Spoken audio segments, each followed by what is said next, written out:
नमस्कार दोस्तों, अपने इस लेक्चर में हम बात करेंगे regarding the schedules of the Indian constitution, अर्थात भारत के संविधान की अनुसूचियों के बारे में।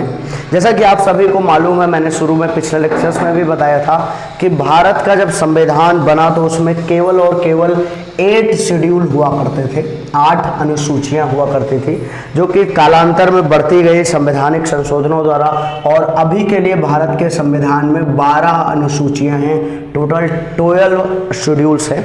तो हम यहाँ पे 12 पढ़ेंगे, लेकिन ये जानते रहिएगा कि जब 26 जनवरी 1950 को हमारा संविधान बनके लागू हुआ था तो उस समय उसमें केवल और केवल 8 अनुसूची थी।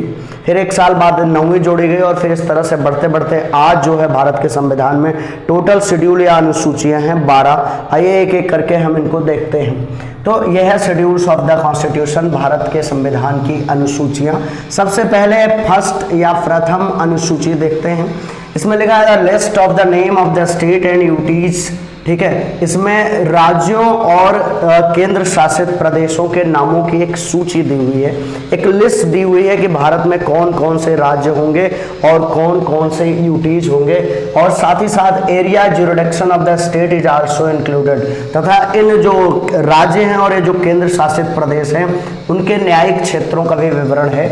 और इस लिस्ट में उस समय जब भारत का संविधान बन के तैयार हुआ था तो भारत में 14 स्टेट्स और 6 यूटी हुआ करती थी। तो उनकी एक लिस्ट थी, उनके बारे में सब कुछ था कि ये राज्य होंगे, इनकी ये बाउंड्री होगी, इसमें इतनी विधानसभा सीट होगी, इतनी लोकसभा सीट होगी, ये सारा वर्णन विवरण आपको मिलेगा। तो वो मिलेगा शेड्यूल नंबर 1 या अनुसूची नंबर 1 में। अब यहाँ से एक सवाल ये बन सकता है कि अगर भारत में कोई नया स्टेट शामिल हो, कोई नया देश, नया राज्य भारत के ज्वाइन करे, या फिर कोई क्या हो कि कोई राज्य भारत से अलग हो जाए या किसी राज्य का नाम वगैरह कुछ भी बदलना जाए, तो आपको कहाँ परिवर्तन करना होगा? शेड्यूल 1 में जाके आपको परिवर्तन करना होगा। जैसे भाई 28 राज्य है, मान लो एक और कोई राज्य इसमें शामिल हो भारत का, मतलब किसी देश से कट के आके ज्वाइन हो जाए, तो उसको 29 नंबर डाल के उसको ज्वाइन कर लेंगे।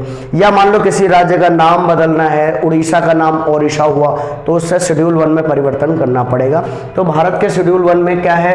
राज्यों और केंद्र शासित प्रदेशों के नाम है, name of the state and UTs है, और area jurisdiction of the state and UTs है, और उनके न्यायिक क्षेत्र हैं। समझ में आ गया होगा आपको। दूसरी या सेकंड अनुसूची, द्वितीय अनुसूची में क्या है? Provision regarding to the salary allowances and privileges of, निम्न पदों के लिए वेतन, भत्ता और सुविधाओं का वर्णन है। अर्थात भारत के कुछ संवैधानिक पदों को मिलने वाले वेतन, भत्ते और सुविधाओं का विवरण इस वाले शेड्यूल में है। मैं यहाँ पे लिख के आपको बताते जाता हूँ कौन कौन से पद हैं और उसके लिए क्या जो है सुविधाएं हैं, क्या प्रिविलेजेस हैं। ठीक है, और उन सभी पदों को हम यहाँ पे समझेंगे ठीक से कि किन किन पदों को कितना वेतन मिलता है। मतलब जो भारत की कॉन्स्टिट्यूशनल पोस्टेस हैं, जो भारत के संवैधानिक पद हैं, उनको मिलने वाले वेतन का यहाँ वर्णन है। पहला पद तो है आपके प्रेसिडेंट का, राष्ट्रपति महोदय का जो पद है वो है शेड्यूल नंबर 2 के, कि राष्ट्रपति को कितनी सैलरी, कितना वेतन, कितने वेतन भत्ता, कितनी सुविधाएं मिलती है, वो शेड्यूल 2 में है। इसके अलावा the governor of state, governors जो राज्यों के राज्यपाल होते हैं, राज्यपालों को क्या वेतन, भत्ता और सुविधा मिलती है, इसका भी वर्णन शेड्यूल नंबर 2 या अनुसूची नंबर 2 में है। इसके अलावा speaker and deputy speaker, speaker and deputy speaker of the Lok Sabha, deputy speaker of the Lok Sabha, speaker of the Lok Sabha, Lok Sabha का अध्यक्ष और लोकसभा का जो उपाध्यक्ष है उसको क्या वेतन, भत्ता, सुविधा वगैरह मिलेगी, इसका भी विवरण है। इसके अलावा है chairman and deputy chairman of Rajya Sabha, chairman and deputy chairman of Rajya Sabha. ठीक है, राज्यसभा का जो चेयरमैन है, ठीक है, राज्यसभा, जो राज्यसभा का चेयरमैन है, मींस राज्यसभा का सभापति और राज्यसभा का उपसभापति, उसको क्या वेतन और भत्ता मिलेगा, ये भी शेड्यूल नंबर 2 में है। इसके अलावा जो है speaker and deputy speaker of the state legislative assembly, deputy speaker of state legislative, speaker of state legislative assembly, state legislative assembly. ठीक है, मतलब कि जो राज्य विधानसभा है उसका विधानसभा का अध्यक्ष और विधानसभा का उपाध्यक्ष, उसको कितने वेतन भत्ते मिलेंगे, इसका भी विवरण है। इसके अलावा है and deputy chairman of the state legislative council, deputy chairman of the state legislative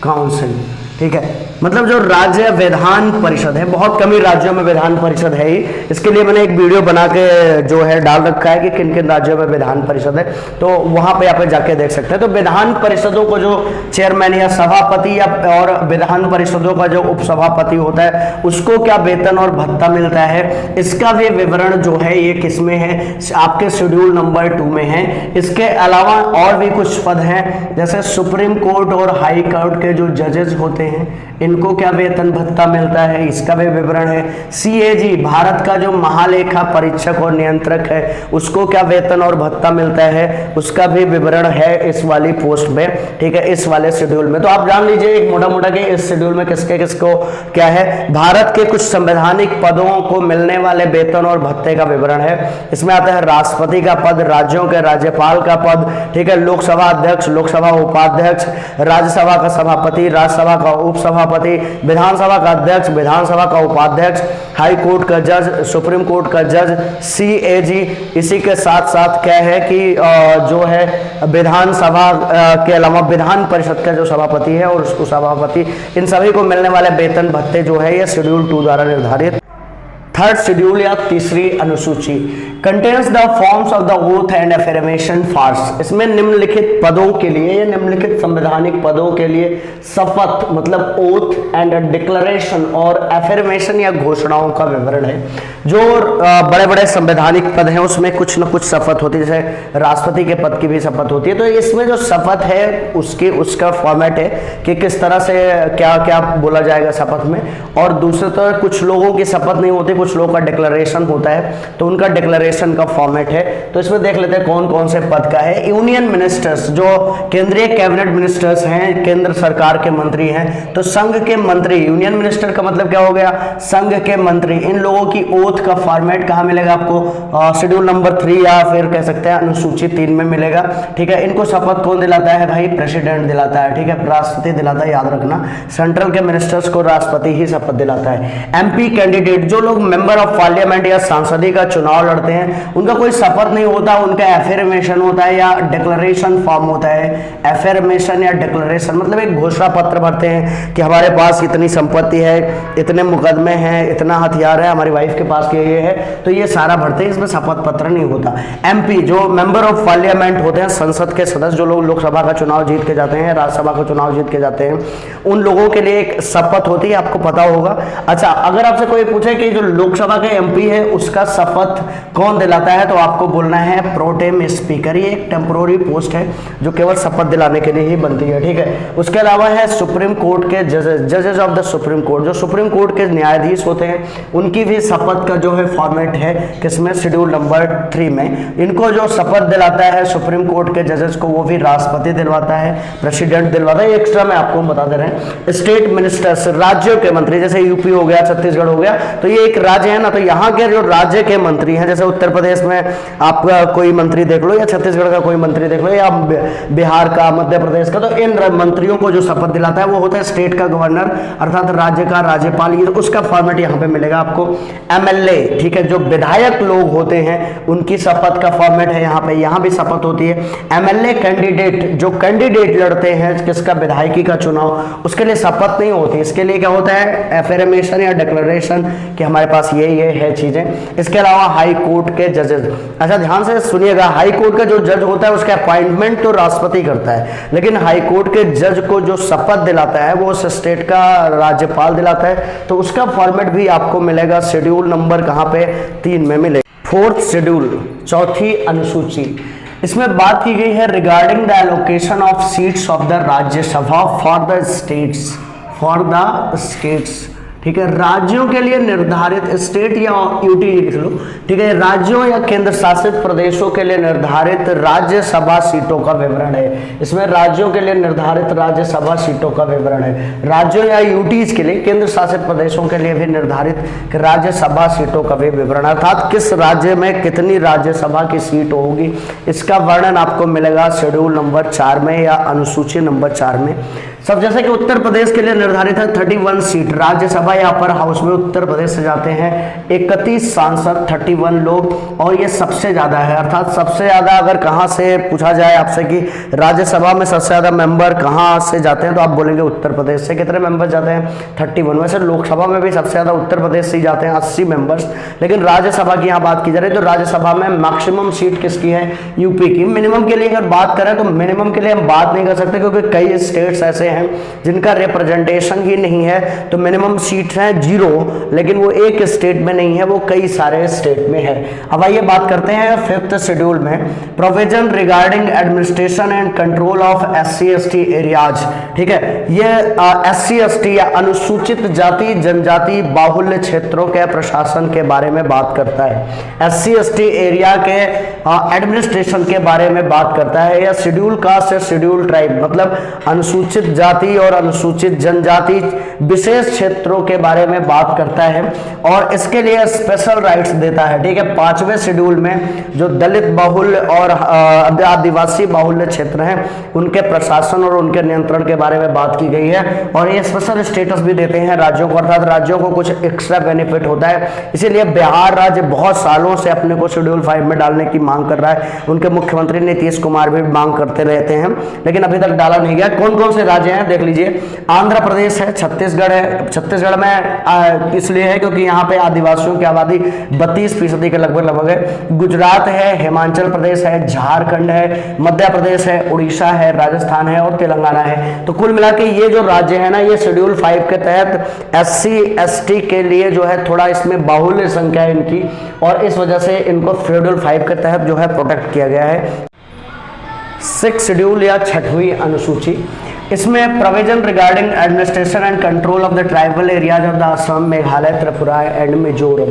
इसमें असम, मेघालय, त्रिपुरा और मिजोरम राज्यों के अनुसूचित जनजाति क्षेत्रों के प्रशासन का विवरण है। अर्थात जो ये राज्य है असम, मेघालय, त्रिपुरा और मिजोरम, ये 4 राज्य हैं, इसमें जो शेड्यूल ट्राइब एरियाज हैं उसके प्रशासन का विवरण मिलता है 6th शेड्यूल में या 6वीं अनुसूची में। अब ध्यान दीजिएगा, अगर आपसे क्वेश्चन पूछेगा तो वो क्या करेगा कि 4-5 राज्य दे देगा और इसमें देखिए मणिपुर नहीं है, मेघालय और मिजोरम है, तो मां से 3 राज्य दे देगा और पूछेगा कौन नहीं है, तो आपको ऐसे सेलेक्ट करने को हो सकता है। ये 4 को मिक्स करके दे दे, असम, मेघालय, त्रिपुरा, मणिपुर दे दे, असम, मेघालय, त्रिपुरा, मिजोरम दे दे और कहे करेक्ट आंसर चूज करिए।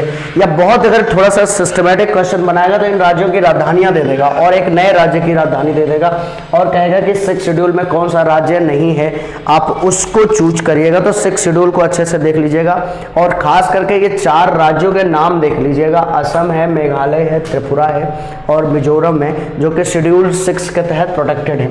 अब आइए 7th शेड्यूल में बात करते हैं 7वीं अनुसूची पर। इसमें 3 लेजिस्लेटिव लिस्ट दी हुई है, 3 विधायी सूचियां दी हुई हैं और इन सूचियों का नाम है यूनियन लिस्ट या संघ सूची, स्टेट लिस्ट या राज्य सूची एंड कंकरेंट लिस्ट या समवर्ती सूची। आपको पता होगा कि कंकरेंट लिस्ट का जो कॉन्सेप्ट है ये ऑस्ट्रेलिया के संविधान से भारत में लाया गया है। तो यहाँ पे 3 तरह की लिस्ट हैं, एक है यूनियन लिस्ट या संघ सूची और दूसरी है स्टेट लिस्ट या राज्य सूची और तीसरी है कंकरेंट लिस्ट या समवर्ती सूची। पहले बात करते हैं यूनियन लिस्ट की या संघ सूची को। तो इस पे जो है, इसमें जो है ये जो नियम है वो नियम ये है कि इस सूची में शामिल विषयों पर subject included on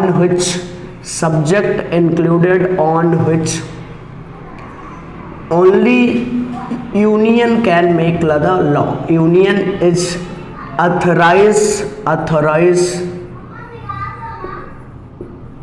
to make law. इसमें जो है ऐसे सब्जेक्ट हैं जिस पर केवल और केवल केंद्र की सरकार जो है वो कानून बना सकती है। यूनियन लिस्ट में शामिल विषयों पर केवल और केवल जो है क्या है, केंद्र सरकार कानून बना सकती है। और इसी तरह से दूसरी लिस्ट है स्टेट लिस्ट, ठीक है, स्टेट लिस्ट जिसको कि क्या बोलते हैं, राज्य सूची। इस पे क्या है, only state government can make the law. इसमें जो शामिल सब्जेक्ट है, पूरी लाइन ये लिखना है, subject included on which only state is authorised to make the law, only a state can make the law, can make the law। इसके बारे में जो कानून बनेगा इस सूची में शामिल विषयों पर उस पर बनाने का कौन है, राज्य सरकार को पावर है। तीसरा है कंकरेंट लिस्ट, कंकरेंट लिस्ट या समवर्ती सूची, और इसमें जो शामिल है विषय उस पर बोथ जो है दोनों केंद्र और राज्य दोनों ही कानून बना सकते हैं। लेकिन इसका एक प्रोविजन है कि अगर दोनों एक ही सेम सब्जेक्ट पे दोनों कानून बना दे, कौन, बोथ, मतलब स्टेट और यूनियन और स्टेट दोनों ही बना दे तो यूनियन का कानून सही माना जाएगा और स्टेट का कानून रिजेक्ट हो जाएगा। ठीक है, तो ये सारे प्रोविजन है। फिर से समझ लीजिए, संघ सूची पर कानून बनाने का अधिकार केवल केंद्र सरकार को है। राज्य सूची में शामिल विषयों पर कानून बनाने का अधिकार राज्य सरकार को है। कंकरेंट लिस्ट या समवर्ती सूची पर शामिल विषयों पर कानून दोनों में से कोई भी बना सकता है, लेकिन जब एक ही विषय पर दोनों कानून बना दे तो केंद्र सरकार का बनाया हुआ कानून ही मान्य होगा। अब आप ध्यान समझिए क्या क्या सब्जेक्ट इंक्लूड है, एग्जाम्पल्स थोड़े बहुत लिख लेते हैं। जैसे आर्मी, आपको पता होगा ये केंद्र सरकार के अंडर में यूनियन की आर्मी होती है कि ना कि बिहार की, बंगाल की, उड़ीसा की, छत्तीसगढ़ की। इसी तरह से फॉरेन ट्रेड, विदेश व्यापार जो होते हैं ना, वो फॉरेन ट्रेड या विदेशी व्यापार ये यूनियन गवर्नमेंट करती है। राज्यों में व्यापार हो सकता है, बाहर व्यापार कोई राज्य ऐसे नहीं कर सकता। रेलवे जो है वो भी क्या है, इसी के अंडर में है। ठीक है, रेलवे जो है केंद्र सरकार के अंडर में आता है। ठीक है, इसी कम्युनिकेशन, आपको पता होगा सारी कंपनियों को जो है मोबाइल कंपनीज है, इसको मान्यता जो है स्टेट गवर्नमेंट ने नहीं दिया है, यूनियन गवर्नमेंट ने दिया है। यूटी की फोर्सेस, समझ में आया कि केंद्र शासित प्रदेशों की जो पुलिस है, यूटी पुलिस, जैसे दिल्ली पुलिस जो है वो केंद्र सरकार में आती है, बाकी सारी पुलिस वो राज्य सरकार के अधीन आती है। ठीक है, उसको वो स्टेट लिस्ट में आती है। अब स्टेट लिस्ट में समझो क्या क्या आता है, इसमें खास करके आता है लॉ एंड ऑर्डर, कानून व्यवस्था। लॉ एंड ऑर्डर, कानून व्यवस्था किसका मामला है, पुलिस किसका मामला है, पुलिस भी राज्य सरकार का मामला है, राज्य सूची का विषय है। ठीक है, तो लॉ एंड ऑर्डर। इलेक्ट्रिसिटी, बिजली भी राज्य सरकार का काम है, केंद्र सरकार का काम नहीं है, तो ये राज्य सूची में आता है। ये बहुत कुछ थोड़े से एग्जाम्पल्स हैं। अच्छा, कंकरेंट लिस्ट, समवर्ती सूची, जिसमें दोनों काम कर सकते हैं, जैसे कि शिक्षा या एजुकेशन जो है वो समवर्ती सूची का विषय है। पहले ये राज्य सूची में था, 42वें संविधान संशोधन के द्वारा यहाँ डाल दिया गया इसको। इसी तरह से एनवायरमेंट जो है ये भी क्या है, एनवायरमेंट जो है मतलब कि पर्यावरण, ये कंकरेंट लिस्ट का मामला है। इसी के साथ साथ हेल्थ जो है ये भी कंकरेंट लिस्ट का मामला है। वेट एंड मेजर, ये भी जो है माप और तौल, ये भी जो है ये कंकरेंट लिस्ट का मामला है। जैसे कि आपने देखा होगा कि कुछ केंद्र सरकार के स्कूल होते हैं, जैसे कि सेंट्रल पब्लिक स्कूल या फिर आर्मी पब्लिक स्कूल या फिर नवोदय विद्यालय हो गए या फिर केंद्रीय विद्यालय हो गए या सेंट्रल पब्लिक, ये सारे स्कूल केंद्र सरकार के, इसके अलावा राज्य सरकार के होते हैं जीआईसी, जीजीआईसी, राज्य द्वारा मान्यता प्राप्त स्कूल। इसी तरह से हेल्थ में देखते होंगे आपकी केंद्र सरकार के भी हॉस्पिटल्स हैं, जैसे कि एम्स हो गया वो केंद्र सरकार का हॉस्पिटल है, एसजीपीजीआई हो गया केंद्र सरकार का हॉस्पिटल है। इसके अलावा राज्य सरकार के जो राज्य के चिकित्सालय होते हैं, खास करके जिला चिकित्सालय, ये हेल्थ जो है ये सारे पीएचसी हो गए, ये सारे राज्य सरकार के आते हैं। ठीक है, एनवायरमेंट, पर्यावरण भी है। वेट एंड मेजरमेंट, माप तौल जो है ये कंकरेंट लिस्ट का है। अब सवाल ये है कि अगर मान लो सेम सब्जेक्ट पर दोनों कानून बना दे तो किसका माना जाएगा, तो केंद्र सरकार का बनाया कानून माना जाएगा। फॉर एग्जांपल मोदी जी कहते हैं, मोदी जी की सरकार कहती है कि बच्चों के पढ़ने जाने की उम्र होगी 10 साल, जबकि राज्य की सरकार कहती है कि 3 साल से बच्चा पढ़ने जाएगा, तो किसका माना जाएगा। क्लियर है कि 10 साल से ही बच्चे का नाम लिखा जाएगा, 3 साल से नहीं लिखा जाएगा। जिस राज्य के मुख्यमंत्री का विरोध है उस राज्य में भी नहीं लिखा जाएगा, क्योंकि कंकरेंट लिस्ट में शिक्षा और इस पर कानून बनाने, अगर सेम कानून दोनों बनाते हैं तो केंद्र द्वारा बनाया कानून मान्य होगा। ठीक है, 8वीं अनुसूची या अनुसूची नंबर 8 या यहाँ पे शेड्यूल नंबर 8 लिखना है, शेड्यूल नंबर 8, अनुसूची number 8। It contains 22 official language recognised by the constitution of India. इसमें भारत के संविधान द्वारा मान्यता प्राप्त 22 भाषाएं, 22 भाषाओं की एक लिस्ट दी हुई है जिनको भारत के संविधान ने रिकॉग्नाइजेशन दिया है कि यही 22 भाषाएं हैं जिनको भारत के संविधान की मान्यता मिली हुई है। तो ये भाषाएं कौन कौन से जान लीजिए। असम की भाषा है असमिया, बंगाल की भाषा है बंगाली, गुजरात की भाषा है गुजराती, हिंदी तो एक कॉमन लैंग्वेज है जो पूरे हिंदुस्तान में चलती है। कन्नड़ आपको पता होगा कर्नाटका की भाषा है। कश्मीरी, कश्मीर से ये भी भाषा है। कोंकणी ये एक स्पेसिफिक रीजन में बोली जाती है। मलयालम ये केरल की भाषा है, आपको पता होगा। मणिपुरी मणिपुर की भाषा है, आपको पता। मराठी महाराष्ट्र की भाषा है। नेपाली ये नेपाल और बिहार के कुछ राज्यों में बोला जाता है, तो बिहार के राज्यों की वजह से इसको शामिल किया गया। उड़िया ये उड़ीसा की भाषा है। पंजाबी पंजाब की भाषा है। संस्कृत ये तो हमारे सभी भाषाओं की मूल भाषा थी, खास करके हिंदी की, ठीक है। सिंधी कुछ लोग हैं सिंधी भारत में, जबकि सिंध प्रांत पाकिस्तान में, फिर भी ये भाषा जो है भारत के कॉन्स्टिट्यूशन द्वारा मान्यता प्राप्त है, ठीक है। तमिल ये आपको पता होगा, तमिल जो है तमिलनाडु की भाषा है। तेलुगु ये आंध्र प्रदेश और तेलंगाना की भाषा है। उर्दू आपको पता है भारत का एक मिक्स्ड कल्चर है, डाइवर्सिफाइड है, इसलिए यहाँ पे उर्दू रखा गया। बोडो ये बाद में शामिल की गई थी, ये भी कश्मीर की भाषा है। संथाली उड़ीसा से है ये, ठीक है। उड़ीसा की एक कम्युनिटी है संथाल, ठीक है, ये ट्राइब कम्युनिटी है, उसकी भाषा है। राष्ट्रपति महोदय उसी से आते हैं आजकल। और डोगरी ये भी जो है ये भाषा भी कश्मीर की भाषा है। तो कश्मीर से तो देखा जाए तो 3-3 भाषाएं शामिल है इसमें, ठीक है। तो ये 22 भाषाएं जो है भारत के संविधान द्वारा मान्यता प्राप्त है या रिकॉग्नाइज्ड है, इनकी लिस्ट दी हुई है। तो आइए और थोड़ी सी बात इसके बारे में जानते हैं। वास्तव में जब भारत का संविधान बनकर तैयार हुआ था तो इसमें उस समय जो है शेड्यूल नंबर 8 में केवल और केवल 14 भाषाएं थी। कितनी भाषाएं थी? 1950 में इसमें टोटल भाषाएं जो थी वो थी कितनी? 14 भाषाएं थी। धीरे धीरे करके इसको बढ़ा दिया गया और बढ़ती गई। आजकल इसमें कितनी भाषाएं हैं? वर्तमान में भाषाएं हैं इसमें 22, ठीक है। तो जब 1950 के बाद 26 जनवरी 1950 तक तो 14 भाषाएं थी। बाद में जो जोड़ी गई भाषा उसको जान लीजिए कि कब कौन सी जोड़ी गई। साल 1967 में जोड़ी गई थी सिंधी लैंग्वेज। कौन सी भाषा? सिंधी भाषा जोड़ी गई थी साल 1967 में। फिर 1992 में 3 भाषाएं जोड़ी गई। कितनी भाषाएं? 3 भाषाएं जोड़ी गई। एक का नाम है कोंकणी, इसके अलावा मणिपुरी, इसके अलावा नेपाली। ये 3 भाषाएं जोड़ी गई, तो ठीक है। अब हो गई 3 1 4, ठीक है। तो अब 14 4 18 भाषा हो गई।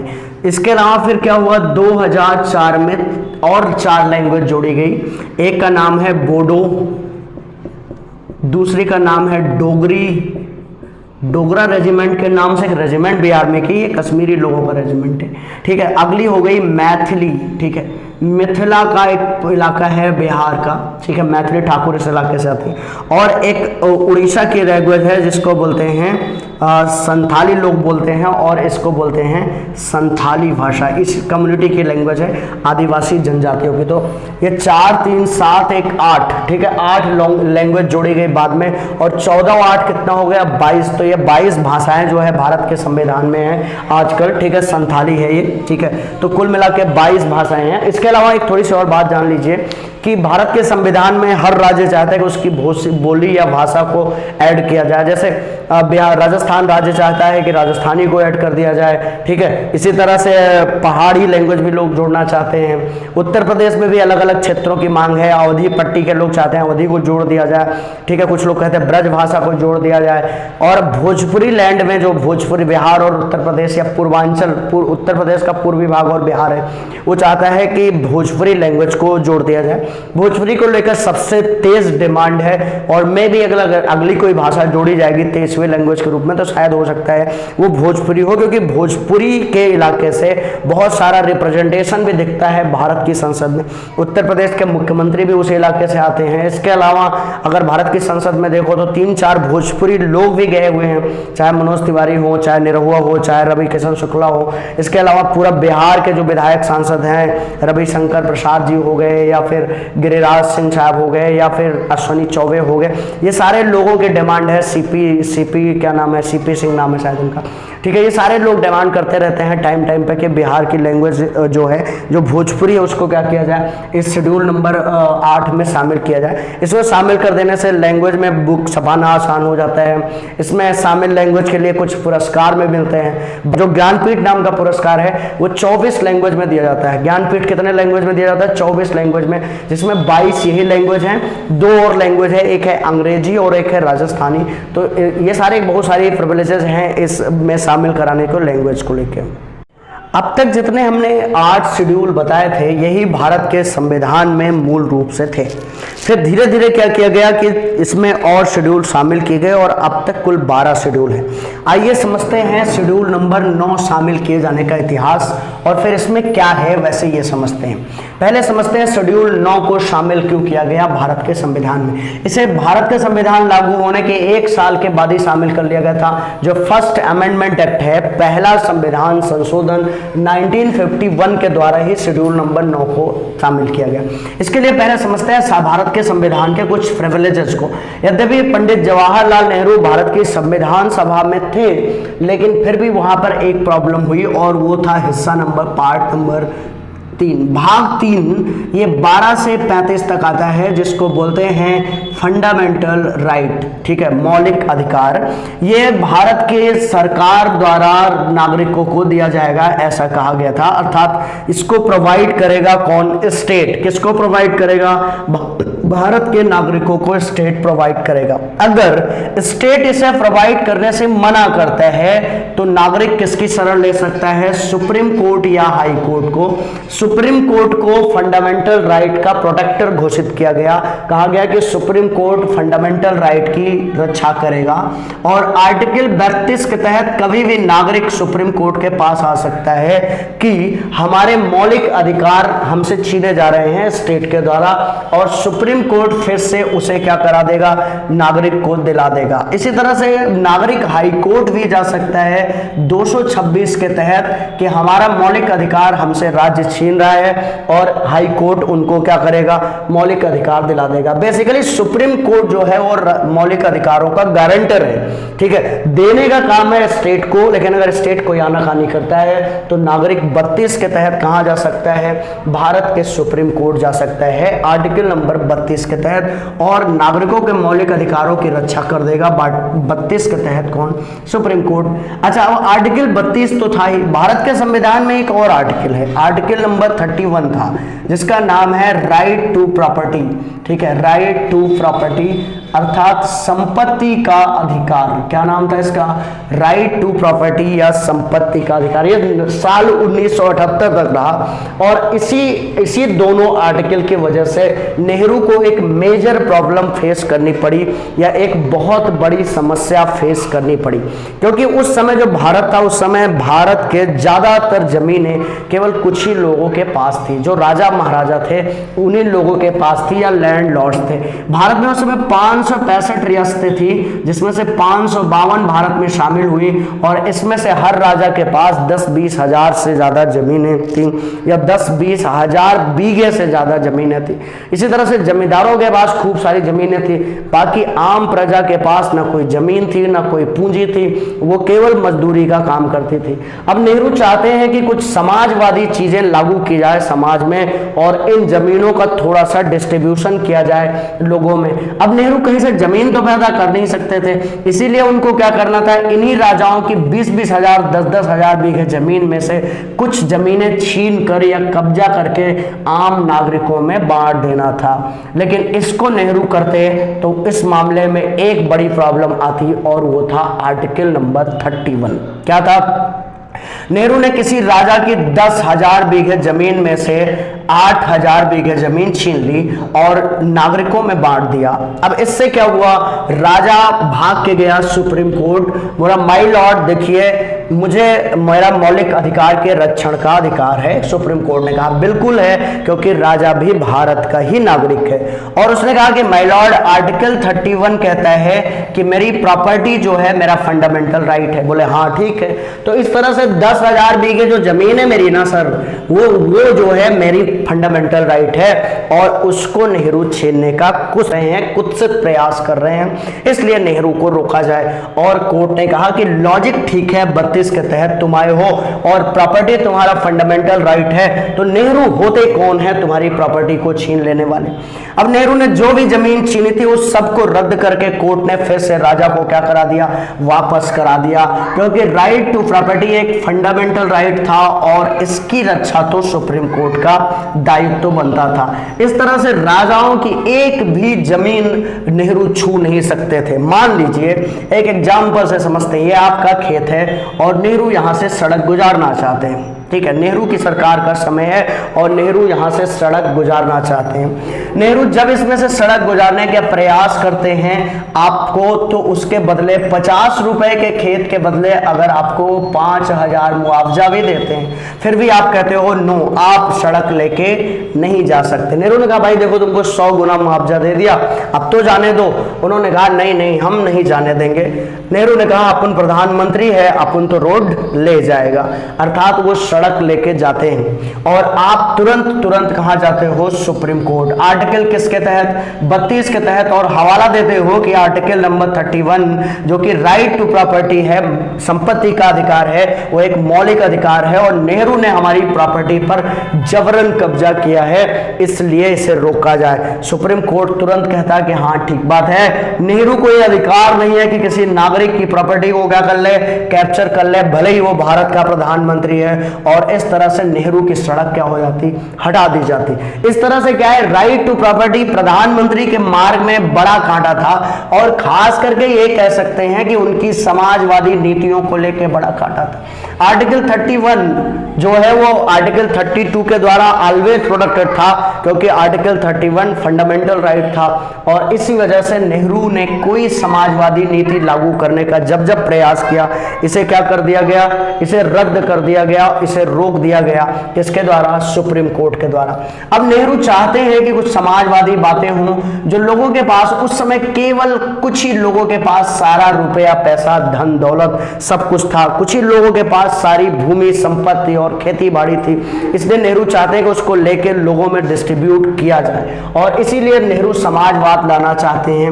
लेकिन आर्टिकल 31 इसके लिए सबसे बड़ा प्रॉब्लम बना हुआ था। नेहरू ने इसके लिए एक लक्ष्मण रेखा खींची। क्या खींची, लक्ष्मण रेखा। बोला कि अगर इसको लांघेगा सुप्रीम कोर्ट तो अच्छा नहीं होगा और इस लक्ष्मण रेखा का नाम है शेड्यूल नंबर 9, जो कि फर्स्ट अमेंडमेंट एक्ट या पहले संविधान संशोधन के द्वारा जोड़ा गया। इसके तहत नेहरू ने क्या किया, नेहरू ने एक शेड्यूल पूरा इंट्रोड्यूस कर दिया भारत के संविधान में, क्योंकि नेहरू के पास दोनों सदनों में 2/3 की मेजॉरिटी थी, कांग्रेस की बहुमत की सरकार थी और इस तरह से नेहरू ने क्या किया, शेड्यूल नंबर 9 या को जोड़ दिया और कहा कि इसमें वो कानून होंगे जिसे कि कोर्ट द्वारा रिव्यू नहीं किया जा सकता। लिखो, इट कंटेन्स द सब्जेक्ट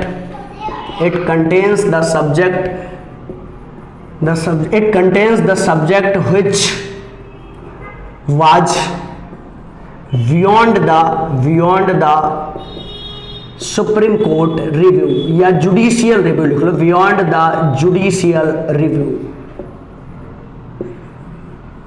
देखो, इसमें शामिल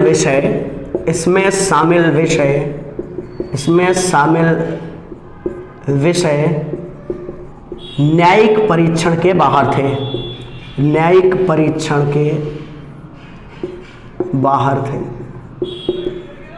कहा कि इसमें जो सब्जेक्ट डाल देंगे उसकी न्यायालय समीक्षा नहीं कर पाएगा। अच्छा, अब नेहरू ने उठा के क्या डाल दिया, लैंड रिफॉर्म एक्ट डाल दिया, लैंड रिफॉर्म डाल दिया, मतलब भूमि सुधार कानून डाल दिए। क्या डाल दिए, भूमि सुधार कानून इसमें डाल दिए शेड्यूल नंबर 9 में। कौन से एक्ट डाल दिए, लैंड रिफॉर्म, जैसे जमींदारी उन्मूलन कानून, ठीक है, जमींदारी उन्मूलन कानून डाल दिया। क्या डाल दिया, जमींदारी एबोल्यूशन सिस्टम। इसके अलावा क्या डाल दिया, काश्तकारी उन्मूलन कानून, काश्तकारी उन्मूलन सिस्टम, मतलब काश्तकार उसको होता है जिसके पास बहुत जमीनें थी, जमींदारी उन्मूलन डाल दिया, चकबंदी डाल दिया, ठीक है। ये सारी चीजें उठा के शेड्यूल नंबर 9 में डाल दिया नेहरू ने। और उसके बाद उन्होंने अपनी समाजवादी योजनाओं को क्या कर दिया, लागू करना शुरू कर दिया। समाजवादी प्रिंसिपल्स को क्या कर दिया, इम्पोज कर दिया। इस उन्होंने राज्य पर अपनी समाजवादी प्रिंसिपल्स को क्या किया, इम्पोज कर दिया। अब राजा की 10,000 बीघे जमीन थी, उसमें से 9,900 बीघे जमीन नेहरू सरकार ने क्या कर लिया, कैप्चर कर लिया। किसके द्वारा, जमींदारी उन्मूलन या काश्तकारी उन्मूलन के द्वारा, और इसे प्रजा में बांट दी।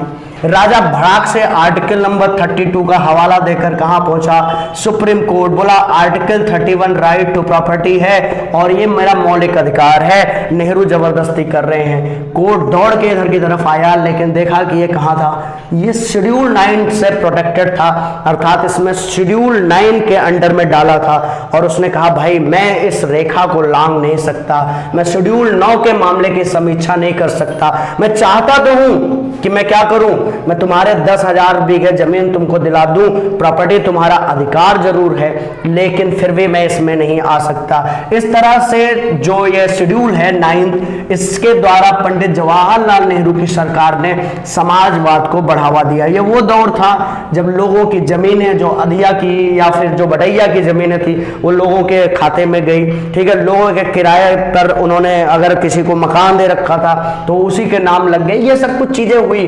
लोगों ने उस समय अपनी जमीनें बचाने के लिए, राजाओं ने, महाराजाओं ने, ठीक है, बड़े बड़े लोगों ने क्या किया, उसे गाय भैंस बकरी तक के नाम लगाया, अपने मजदूरों के तक के नाम लगाया। और ये सब खेल हुआ किसके द्वारा, शेड्यूल नंबर 9 के द्वारा या अनुसूची नंबर 9 के द्वारा। जिसको जमीन मिली, जिसको भूमिहीन थे उनको तो जमीन मिली, उनको फायदा हुआ। बाकी जो बहुत ताकतवर लोग थे उनका क्या हुआ, डिक्लाइनेशन हुआ। सरकार ने बड़ी बड़ी गवर्नमेंट प्रॉपर्टी जैसे बनाई, ठीक है, जैसे कि कई सारी चीजों को नेशनलाइजेशन के नाम पर भारत सरकार ने कब्जा कर लिया। टाटा की एयरलाइंस ले ली गई, ठीक है। इसी तरह से टाटा का एटॉमिक रिसर्च सेंटर, जो टाटा फंडामेंटल रिसर्च सेंटर था, उसको लेके बार्क बना दिया गया, भाभा एटॉमिक रिसर्च सेंटर गवर्नमेंटाइज कर दिया गया। सिंधिया शिपिंग कॉर्पोरेशन को लेकर इंडियन मरीन बना दिया गया। तो इस तरह से क्या किया गया, भारत में नेशनलाइजेशन की पॉलिसी या राष्ट्रीयकरण की पॉलिसी भी शेड्यूल 9 के द्वारा इंट्रोड्यूस हुई। अब शेड्यूल 9 पे थोड़ी बहुत राजनीति भी हुई। मद्रास नाम का जो राज्य था, मद्रास नाम का, इस राज्य ने नेहरू सरकार पे दबाव डाला कि हमारा आरक्षण बिल जो है ये शेड्यूल 9 में डाल दो। बोले क्यों भाई, बोले कि वैसे तो 50% रिजर्वेशन होता है, हम इसको बढ़ाना चाहते हैं। बोले कितना, बोले 69-70% तक करना चाहते हैं। बोले तो क्या दिक्कत क्या है, बोले सुप्रीम कोर्ट रिव्यू करके 50 कर देगा। बोले अच्छा ठीक है, शेड्यूल 9 में डाल देते। तो उठा के इसको क्या कर दिया गया, शेड्यूल 9 में डाल दिया गया। मद्रास आरक्षण अधिनियम जो है उसको किसमें डाल दिया गया, शेड्यूल 9 में। वहां हरदम से बहुत दिनों से क्या है, वहां 50% से ज्यादा आरक्षण है, क्योंकि उसे शेड्यूल 9 में डाल दिया गया। साल 2007 में इस शेड्यूल को लेकर सुप्रीम कोर्ट ने एक निर्णय दिया। कहा कि 24 अप्रैल साल 1973 के बाद जो सब्जेक्ट इसमें डाले गए हैं के बाद सब्जेक्ट अगर कोई शामिल किया गया है, बाद शामिल सब्जेक्ट जो है वो जुडिशियल रिव्यू के दायरे में होंगे। किसमें होंगे, वो जुडिशियल रिव्यू के दायरे में होंगे। इसके पहले जितने थे वो नहीं होंगे। अर्थात 1951 से लेकर 1973 तक जो कुछ सब्जेक्ट था वो नहीं होगा। 1973 से लेकर और अब तक अगर कुछ शामिल किया गया तो ये वाला इलाका क्या होगा, ओपन होगा। लेकिन इन 20 सालों में तो ना जाने कितने राजाओं को रंक बना दिया गया। इस पीरियड में जो सब्जेक्ट डाले गए थे वो जुडिशियल रिव्यू के दायरे में नहीं आते। 10th शेड्यूल या 10वीं अनुसूची। अच्छा दोस्तों, आपको मैंने बताया था अभी कि जो 9वीं अनुसूची थी उसे फर्स्ट अमेंडमेंट एक्ट या प्रथम संविधान संशोधन 1951 के द्वारा नेहरू गवर्नमेंट ने जोड़ी थी, ठीक है। पहला संविधान संशोधन ही है जिसके द्वारा 9वीं अनुसूची नेहरू सरकार ने जोड़ी थी 1951 में। अब आइए 10वीं अनुसूची में बात करते हैं। इसे राजीव गांधी की सरकार ने जोड़ा था। किसकी सरकार ने, राजीव गांधी की सरकार ने 1985 में। उस दौर तक क्या हुआ था कि पार्टियों के प्रति लोगों की निष्ठा खत्म हो गई थी, पैसे के प्रति और पद के प्रति निष्ठा बढ़ने लगी थी, इसलिए लोग दल बदल करना शुरू कर चुके थे। इसी रिगार्डिंग एक कानून बनाया राजीव गांधी ने कि अगर कोई सदस्य जो है दल बदल करता है तो निम्न प्रोविजन के तहत उसकी सदस्यता क्या हो जाती है, समाप्त हो जाती है। Provision regarding the disqualification of MPs और MLAs on the ground of the election. दल बदल के आधार पर सांसदों या विधायकों की सदस्यता से समाप्ति से संबंधित कानून है। इसके बारे में एक वीडियो शॉर्ट में मैंने बनाया है, तो उसको नीचे पिन कर देंगे, उसको डिटेल में देख लीजिएगा। बहुत ज़्यादा यहाँ पे नहीं समझाते हैं। इसको दल बदल निरोधक कानून भी कहते हैं। क्या कहते हैं? दल बदल निरोधक कानून कहते हैं। शेड्यूल नंबर 2 में है और इसको 52वें संविधान संशोधन 1985 द्वारा जोड़ा गया था। 52nd अमेंडमेंट एक्ट या 52वां संविधान संशोधन 1985 है, जिसके द्वारा शेड्यूल नंबर 10 को जोड़ा गया। अब आइए बात करते हैं 11वें और 12वें शेड्यूल को। इस दोनों को पहले हमें क्या करना पड़ेगा, एक साथ ही समझना होगा इसकी भूमिका को लेकर। वैसे 11वां पहले पढ़ लेंगे और फिर 12वां पढ़ लेंगे, ठीक है। पहले 11वां समझते हैं, मतलब दोनों एक साथ समझते हैं, लिखवा देंगे इकट्ठे दोनों को। 11वां शेड्यूल के पीछे क्या काम है। एक आदमी थे जिनका नाम था मोहनदास करमचंद गांधी, महात्मा गांधी। महात्मा गांधी 2-3 चीजों में भरोसा करते थे। एक तो महात्मा गांधी का यह मानना था कि पावर सेंट्रलाइज्ड नहीं होना चाहिए, अर्थात केंद्रीकृत नहीं होना चाहिए। वो सत्ता के विकेंद्रीकरण की बात करते थे। क्या करते थे?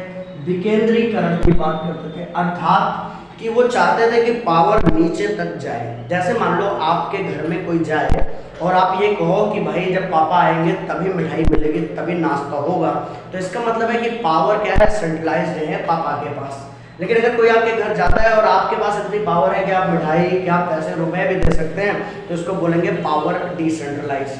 अब ज्यादातर नेताओं का ये मानना था कि पावर ऊपर होना चाहिए था, प्रधानमंत्री, मुख्यमंत्री, सांसद, विधायक, यही लोग पावरफुल होने चाहिए। गांव में पावर जाएगी तो ठीक नहीं होगा।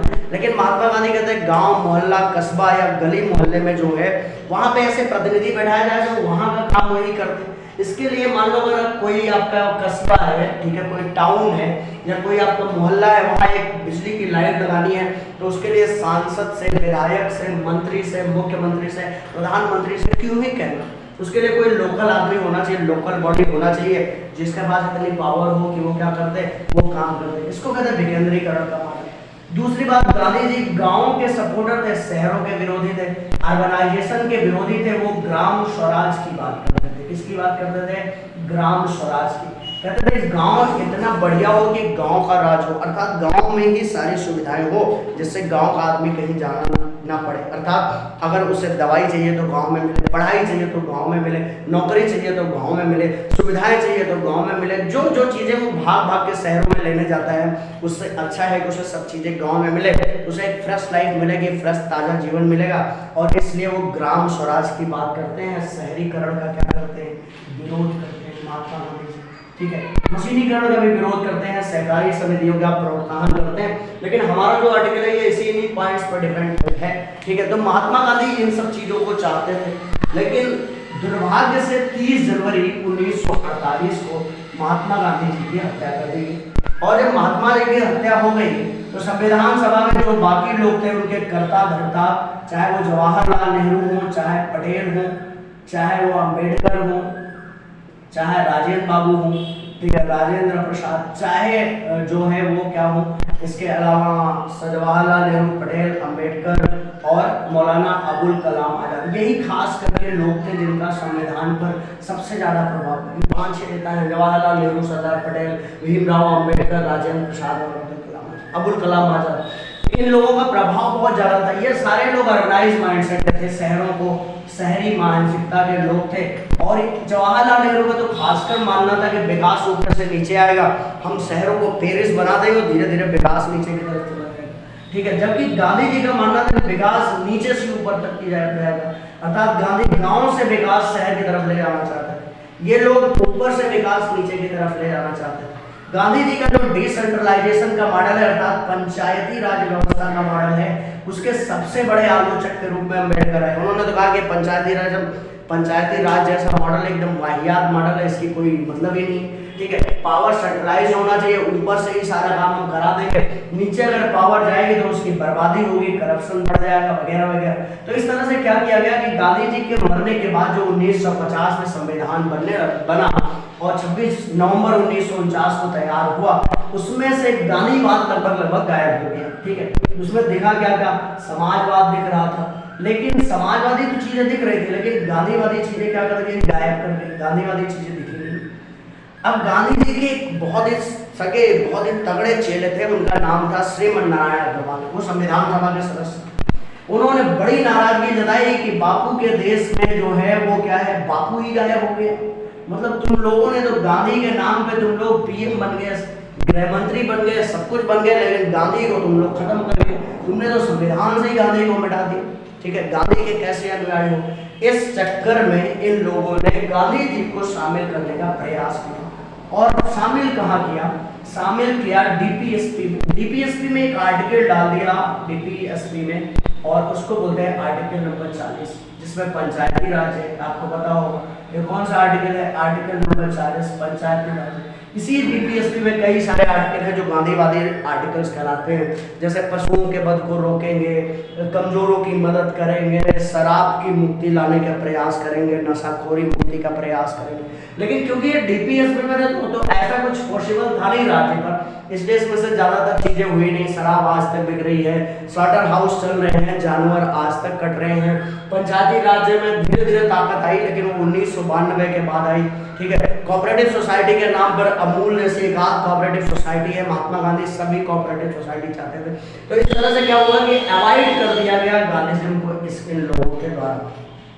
एक पार्ट डाला गया था संविधान में, वो है पार्ट 9, जिसमें पंचायती राज था, लेकिन ऐसा कोई मैंडेटरी रूप में संविधान में नहीं था, या बहुत ही ज्यादा सीरियसली नहीं लिया गया था गांधी जी के प्रिंसिपल और पंचायती राज को। अब नेहरू ने अपनी छवि बचाने के लिए और गांधी जी को याद करते हुए 2 अक्टूबर 1959 को राजस्थान का एक जिला है, राजस्थान का एक गांव है जिसका नाम है नागौर से पंचायती राज शुरू तो किया, लेकिन क्योंकि संविधान में इतना कोई सीरियस प्रोविजन था नहीं, इसलिए पंचायती राज जो है वो बहुत इफेक्टिव रहा नहीं। ठीक है, आंध्र प्रदेश नाम का जो पहला राज्य है उसने क्या किया, अपनाया। सबसे पहले अपनाने वाले राज्य का नाम है, पंचायती राज व्यवस्था को अपनाने वाले पहले राज्य का नाम है राजस्थान। शुरू कहां से हुई, नागौर से 1959 में। लेकिन इस बात से डिसेंट्रलाइजेशन, ग्राम स्वराज और कोऑपरेटिव सोसाइटी को बढ़ाना, ये सब पूरा नहीं होता था। ठीक, बहुत साल बीत गए। साल 1992 में पीवी नरसिम्हा राव साहब की सरकार ने गांधी जी के सपनों को साकार करने के लिए संविधान में 2 शेड्यूल जोड़े। एक है शेड्यूल नंबर 11 और दूसरा है शेड्यूल नंबर 12। ठीक है, शेड्यूल नंबर 11 के द्वारा पंचायती राज व्यवस्था जोड़ दी और शेड्यूल नंबर 12 के द्वारा जो है नगर निगम जोड़ दिया, और इस तरह से गांधी जी के सपनों को मूर्त रूप दे दिया। संविधान को सीरियस तरीके से उसको लागू करने के लिए एक हथियार प्रोवाइड करा दिया। अब आइए समझते हैं शेड्यूल 9 में है क्या। लिखो, कंसिस्ट प्रोविजन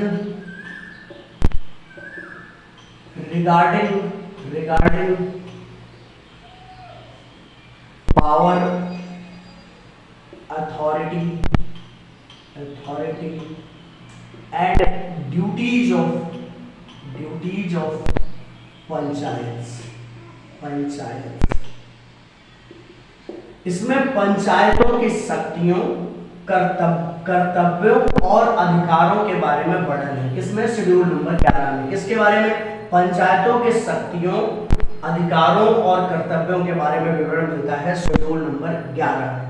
इसमें जो टोटल सब्जेक्ट हैं वो हैं 29। कितने सब्जेक्ट हैं, टोटल सब्जेक्ट शेड्यूल 11 में है कितने, 29। और नोट लगा लो, इसे जोड़ा गया था 73rd अमेंडमेंट एक्ट 73वां संविधान संशोधन 1992 में। किसकी सरकार है, पीवी नरसिम्हा राव की सरकार है। ठीक है, पीवी नरसिम्हा राव की सरकार ने जोड़ा। तो इस तरह से गांधी के पंचायती राज के जो है सपने को 11वें शेड्यूल के द्वारा जोड़ दिया गया। 29 सब्जेक्ट शामिल किए गए 73वें संविधान संशोधन 1992 में, और ये सब चीजें हो गई। अब इसी के साथ एक और चीजें जोड़ी गई। गांव में तो विकास किसके द्वारा कर दिया गया, डिसेंट्रलाइज कर दिया गया पंचायत के द्वारा।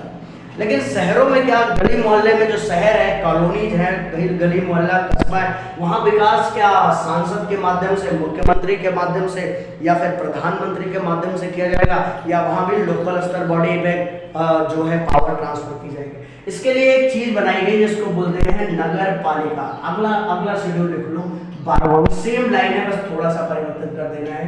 यहाँ पे क्या कर देना है, म्यूनिसिपैलिटी कर देना है। क्या कर देना है, म्यूनिसिपैलिटी कर देना है। सब्जेक्ट कितने कर देने हैं, 18 कर देने हैं। इसको बदल के क्या कर देना है, 74।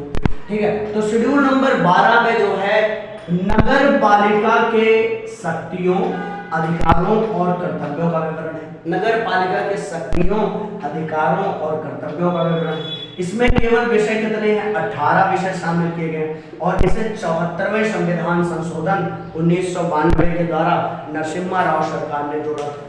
अब गांव में अगर आपको नाली लगाना है, खड़ंजा लगाना है, काम करवाना है, अपने घर में टॉयलेट बनवाना है, बाथरूम बनवाना है, घर बनवाना है, गौशाला बनवाना है, तालाब पटवाना है, कुछ भी करवाना है तो आपको मुख्यमंत्री, प्रधानमंत्री, सांसद, विधायक के पास जाने की जरूरत नहीं है। इसके लिए ग्राम पंचायत का प्रधान या सरपंच है। इसी तरह से शहरों के किसी इलाके में आपको काम करवाना है तो इसके लिए मुख्यमंत्री, प्रधानमंत्री के पास जाने के लिए जरूरत नहीं है, क्योंकि उनके पास जाना इतना आसान होता नहीं। वो लोग आपके दबाव में आएंगे भी नहीं, जबकि ये प्रधान और ये लोग जो ना, इनको आप थोड़ा सा आपके बराबर होते तो इनसे आप काम करवा सकते हैं। कुछ नहीं करा तो बोलो खानदान छोड़ देंगे तो भी काम कर देते हैं। तो इस तरह से शहरों में क्या है, शहरों में विकास के लिए पार्षद के पास जाना होगा जो कि म्यूनिसिपैलिटी का मेंबर है। और इस तरह से क्या है, 74वां संविधान संशोधन शहरों के लिए लागू किया गया या नगर पालिका के लिए, और 73वां संविधान संशोधन वो नगर पंचायत के लिए लागू किया है, मतलब ग्राम पंचायतों के लिए, गाँव के लिए लागू किया है। और इस तरह से गांधी का सपना थोड़ा थोड़ा साकार हुआ। 1992 के बाद आपने बदलाव भी देखा होगा। पहले अगर आपको एक हैंडपंप भी चाहिए होता है तो आपको विधायक या सांसद से जुगाड़ लगाना पड़ता था, लेकिन अब आप जो है उसे प्रधान से कर सकते हैं। आने वाले दिनों में और भी पंचायती राज्य की ताकतें बढ़ेंगी तो हम देखेंगे कि स्कूल में कॉलेज, विद्यालय, हॉस्पिटल्स और बड़े बड़े यूनिवर्सिटी कॉलेज भी खोल पाएंगे कौन लोग, प्रधान लोग या पार्षद लोग। ये बात सही है कि अम्बेडकर का वो कहना कि पंचायती राज में घोटाले भी हुए, करप्शंस भी हुए, फिर भी हम कह रहे हैं कि पंचायती राज से गाँव का विकास हुआ है, गाँव में काम हुआ है। और सांसद विधायक से काम कराने के रिस्पेक्ट में प्रधान या सरपंच से काम कराना थोड़ा आसान है। इसी के साथ धन्यवाद। जय हिंद, जय भारत।